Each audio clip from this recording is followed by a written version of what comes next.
Halo sahabat rumah belajar, bagaimana kabar kalian hari ini? Semoga kalian dalam keadaan sehat dan bahagia. Perkenalkan, nama saya Kak Imam. Kali ini Kak Imam akan mengajak sahabat rumah belajar untuk berdiskusi tentang struktur dan ciri kebahasaan cerpen. Materi kali ini merupakan materi untuk sahabat rumah belajar yang sedang duduk di bangku kelas 9 SMP.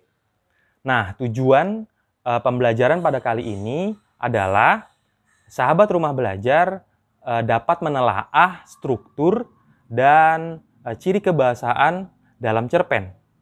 Mari kita mulai. Bagian kedua, ciri kebahasaan cerpen. Ciri kebahasaan yang kita bahas pada kesempatan hari ini adalah gaya bahasa atau majas. Dapatkah sahabat rumah belajar membedakan antara gaya bahasa dengan majas? Baik, kita akan bahas pada kesempatan kali ini. Gaya bahasa. Gaya bahasa merupakan ciri atau ragam bahasa yang digunakan seorang penutur atau penulis dalam mengungkapkan idenya melalui lisan atau tulisan. Gaya bahasa meliputi pemilihan kata, struktur kalimat, penggunaan majas, dan sebagainya. Berdasarkan pengertian di atas, majas merupakan salah satu gaya bahasa yang digunakan oleh penulis dalam karyanya. Pada kesempatan kali ini, kita akan membahas tentang majas-majas yang sering digunakan dalam cerpen. Nah, jadi sahabat rumah belajar dapat membedakan antara gaya bahasa dengan majas. Majas merupakan salah satu bentuk dari gaya bahasa seorang penulis dalam menuliskan novel atau cerpen. Majas yang sering digunakan dalam cerpen. Pada kesempatan kali ini kita akan membahas 6 majas saja, yaitu hiperbola, personifikasi, metafora, retoris, simile, dan majas repetisi. Hiperbola. Majas hiperbola merupakan majas yang mengungkapkan sesuatu dengan cara melebih-lebihkan hal tersebut. Terkadang perbandingan yang digunakan atau yang dibuat terasa tidak masuk akal. Contoh, tangisannya menggelegar hingga ke galaksi-galaksi lain.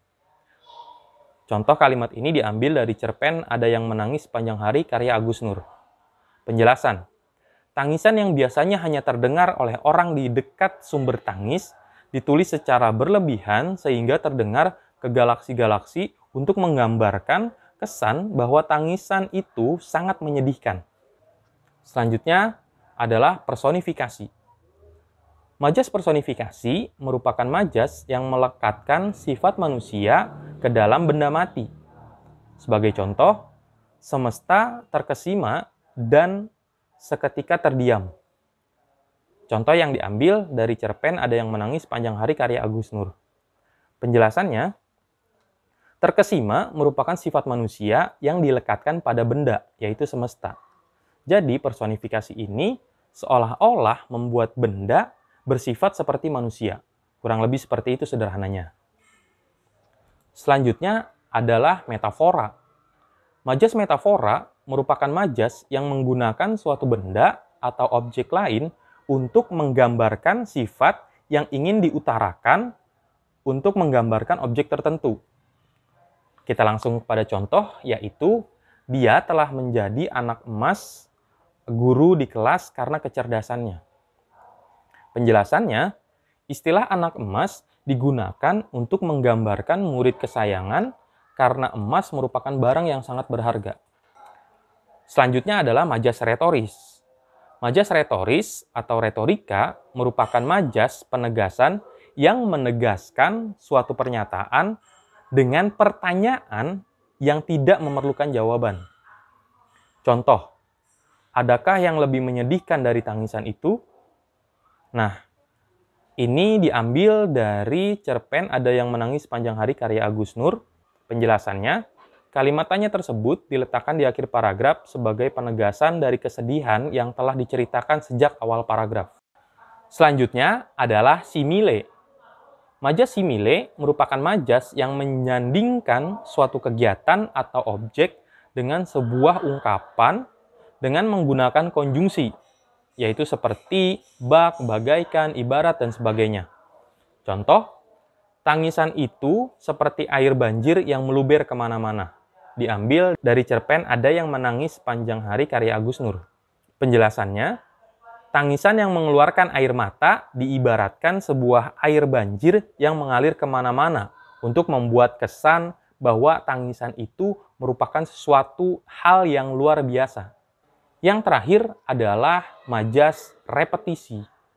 Majas repetisi merupakan majas yang mengulang-ulang kata untuk memberikan penegasan pada konsep atau hal yang disampaikan.